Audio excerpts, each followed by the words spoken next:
नमस्कार, मैं प्रवीण अलावत हूं। आप 90 डिग्री देख रहे हैं। अब से कुछ ही देर पहले झज्जर के नेहरू कॉलेज में मतगणना केंद्र का निरीक्षण करने के लिए दीपेंद्र सिंह हुड्डा पहुंचे थे और आज पहली बार हमें तकरीबन 5 से 7 सालों में दीपेंद्र सिंह हुड्डा के चेहरे पे इतनी खुशी, इतने आत्मविश्वास से लबरेज है, वो नज़र आ रहे थे।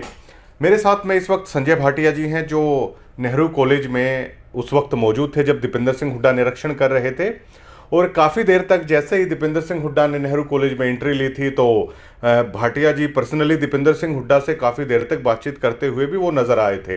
और अब की बार दीपेंद्र सिंह हुड्डा ने जब मीडिया बाइट दी तो उसमें कई चीज़ों का भी उन्होंने कहा कि इलेक्शन कमीशन ने हमारी उस बात को माना है जब पूरा विपक्ष उसके पास गया था। और रोहतक में जो पिछली बार हुआ था, जो बैलेट पेपरों को लेकर भी उन्होंने बताया कि अब की बार जब पूरा विपक्ष इलेक्शन कमीशन से मिला, उसमें रोहतक का जिक्र हुआ कि बैलेट पेपर की गिनती है वो पहले होती है, लेकिन रोहतक में जो पिछली बार परिणाम आया तो वो बाद में आखिरकार क्यों गई। तो उन्होंने कहा कि अब की बार इलेक्शन कमीशन ने इस बात को माना है और 8 बजे अगर बैलेट पेपर की गिनती शुरू होंगी तो 8:30 बजे तक है वो ख़त्म हो जाएंगी। उसके बाद जो ईवीएम मशीन है वो खोली जाएंगी।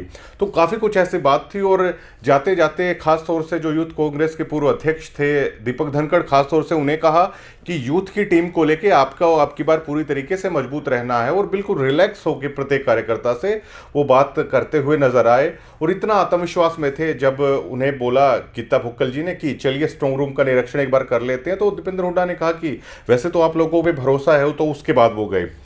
भाटिया जी, मेरा पहला ही सवाल आपसे ये है, जब दीपेंद्र सिंह हुड्डा नेहरू कॉलेज में अंदर आते हैं तो कई मिनटों तक आपकी और उनकी बातचीत होती है, तो क्या संजय भाटिया जी अग्रिम बधाई उन्हें दे रहे थे? क्या कुछ आप लोगों की बातचीत उस दरमियान हुई? देखिए प्रवीण जी, जैसे कि अभी आपने पहले ही बता दिया है कि आत्मविश्वास उनके चेहरे से झलक रहा था, तो देखिए बधाई देना तो बनता है। हमें भी पता है कि इस टाइम वो जीत रहे हैं, तो बिल्कुल आश्वस्त हैं दीपेंद्र सिंह हुड्डा अपनी जीत को लेकर। भारी मार्जिन कहा भी है उन्होंने कि अब के हम जो कांग्रेस है रोहतक लोकसभा सीट से भारी मार्जिन से जीतेगी। इसके अलावा उन्होंने सभी कार्यकर्ताओं का, पत्रकार बंधुओं का, यानी कि उन्होंने कहा जिस प्रकार से अब के जो कार्यकर्ता लगे हैं मेरे साथ, खून पसीना बहाया है, ये सब उसी का परिणाम है कि मैं भारी बहुमत से जीत रहा हूँ। क्या आपने ऐसा तो नहीं कहा कि कैसी कवरेज हमारी रही, क्या खुश हैं आप? कुछ ऐसा कुछ नहीं कहा आपने? नहीं, वो तो पूरे जितने भी मीडिया के बंधु थे सबका उन्होंने आभार व्यक्त करते हुए कहा है कि भाई इन सबका भी सहयोग रहा है। क्योंकि देखिए प्रवीण जी, हम लोग लगे रहे, स्टार्टिंग से लगे रहे, तो कुछ लोगों ने हम लोगों के ऊपर भी आरोप लगाए वो सच था, वो जो हमने दिखाया था वो बिल्कुल हकीकत थी। आपके साथ मैं कई बार रहा हूँ, बाजार के अंदर हमने दौरा किया था, तो वहाँ भी हमने पूरी हकीकत दिखाई। लेकिन कुछ लोगों को अटपटा लगा, कुछ लोगों ने आरोप भी लगाए कि ये देखिए होता है इलेक्शन के अंदर।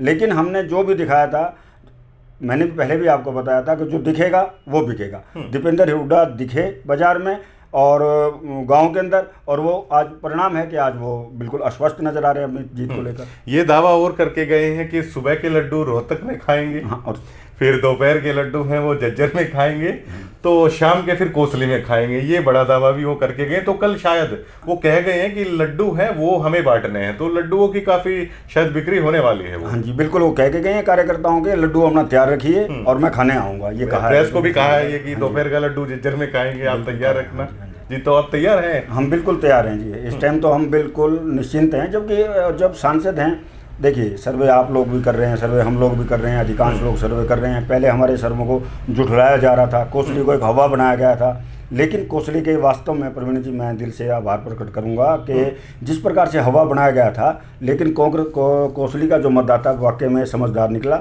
उसने किसी चेहरे पे वोट नहीं डाला, उसने विकास के नाम पर वोट डाला। तो ये कोसली का तो आभार है ही।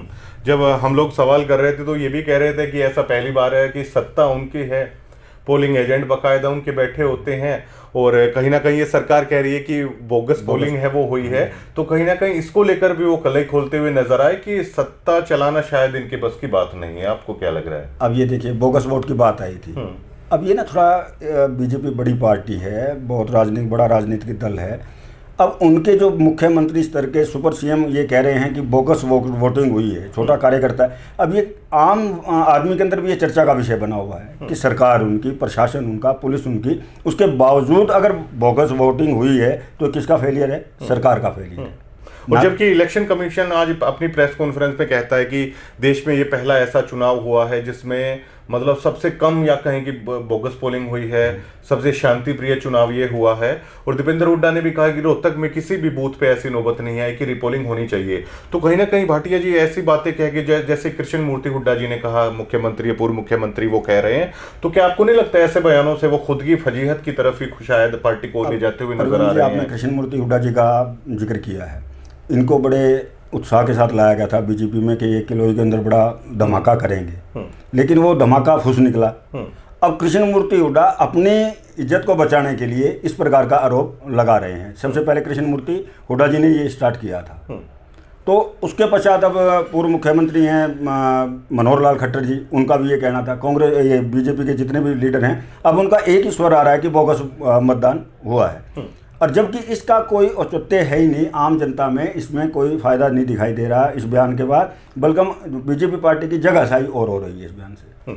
और जब उनसे पूछा गया कि क्या सैनी सरकार को आप वेंटिलेटर पर या अल्पमत में मानते हैं, तो उन्होंने कहा कि हम चुनाव के लिए आज भी तैयार हैं, ये अल्पमत की सरकार है और अल्पमत में ही है वो, ये जाने वाली है। तो क्या आपको नहीं लगता कि लोकसभा का जब परिणाम आएगा तो उसके बाद ये लोग बेहद आक्रामक होने वाले हैं सरकार के ऊपर, और शायद एक फ्लोर टेस्ट या हो सकता है कि क्या सरकार बहुमत में है या नहीं है, तो शायद बीजेपी को बड़ा भारी पड़ने वाला है इस लोकसभा के बाद? ये तो देखिए पूर्व मुख्यमंत्री चौधरी भूपेंद्र सिंह हुड्डा ने पहले ही कह दिया है। अब के इस चुनाव में क्या रहा, पूरे हरियाणा में कांग्रेस पहली बार हमें जो है ना एग्रेसिव मोड के अंदर दिखाई दी, यानी कि उसका छोटा कार्यकर्ता, बड़ा कार्यकर्ता, विधायक, जो भी पदाधिकारी हैं एग्रेसिव रहे। ये भी बिल्कुल सच बात है कि इस परिणाम कल आने हैं, जो कल 4 तारीख है, परिणाम के पश्चात अगले दिन से ही इस कार्रवाई पे भूपेंद्र सिंह हुड्डा लग जाएंगे, क्योंकि 10 साल मुख्यमंत्री रहे हैं और राजनीति को बिल्कुल अच्छी तरह, जैसे कहते हैं इस टाइम भूपेंद्र सिंह हुड्डा हरियाणा के अंदर राजनीतिक रूप से आपको क्या कहूँ एक महापंडित हो चुके हैं। अब भूपेंद्र सिंह हुड्डा को पता है कि मौके पर चोट कहाँ मारनी है, क्योंकि इन परिणामों का तो कांग्रेस की चाहे अब 3 आए, 4 आए, 5 आए, ये कोई मैटर नहीं है। कांग्रेस की जितनी भी सीटें आएंगी वो कांग्रेस के अंदर प्राण डालने का काम करेंगी, यानी कि बिल्कुल एक मृत पड़ी थी कांग्रेस, उसके अंदर संजीवनी का काम करेंगी। और हुड्डा साहब जो हैं वो पूरे प्रदेश के बड़े लीडरों को उनके अंदर गिनती होती है, यानी कि हुड्डा साहब कांग्रेस के एक बहुत बड़े लीडर हैं। और हुड्डा साहब ने पहले कह भी दिया है कि इस परिणाम के पश्चात जो है आगे की कार्रवाई, मुझे ये जरूर लगता है कि ये आगे तक जाएगा मामला, और क्योंकि अल्पमत तो है ही सरकार। एग्जिट पोल को लेकर भी जब आज पत्रकारों ने पूछा तो उन्होंने कहा कि कल पता ही चल जाएगा, और वो भी सवालिया निशान है उठाते हुए नजर आ रहे थे दीपेंद्र सिंह हुड्डा भी। और भाटिया जी, आप जैसे जितने भी वरिष्ठ पत्रकारों से, चाहे मैं जज्जर में बात करता हूँ या अन्य जगह पे बात करता हूँ, तो ये जिस तरह का ये एग्जिट पोल आ रहा है ना, तो इसको कोई भी पत्रकार इस तरीके से नहीं कह रहा है कि वाकई में यह ऐसा होने वाला है। क्या ऊपर नीचे नहीं हो सकता हरियाणा में 3 की बजाय 4 हो जाए या 5 हो जाए? क्या कुछ ऐसा कुछ होने वाला है? प्रवीण जी देखिए, अब आप भी देख रहे हैं 1 तारीख से जिस प्रकार से एग्जिट पोल आए हैं, मैं भी ये पहली बार देख रहा हूँ इतने आप भयंकर परिणाम। जो मोदी जी कह रहे थे 400 पार, कुछ तो ऐसे चैनल भी है जो 417 भी दिखा रहे हैं जी, लेकिन पहली बार ऐसा दिखाई दे रहा है एग्जिट पोल को लेकर बीजेपी वाले भी चुप हैं, यानी कि उनके अंदर भी कोई मुझे उत्साह दिखाई नहीं दिया।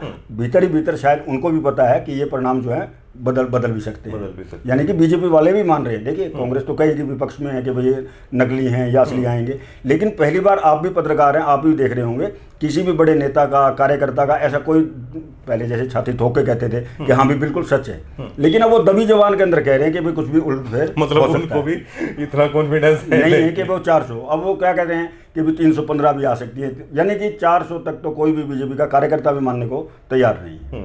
तो जैसे ही रोहतक लोकसभा अगर दीपेंद्र हुड्डा जीतेंगे तो बहुत आत्मविश्वास है, शायद कांग्रेस पार्टी का बढ़ जाएगा, और विधानसभा में शायद दोगुना जोश के साथ बिल्कुल 4-5 महीने रह गए हैं विधानसभा चुनाव के। जी शुक्रिया तमाम बातचीत के लिए भाटिया जी।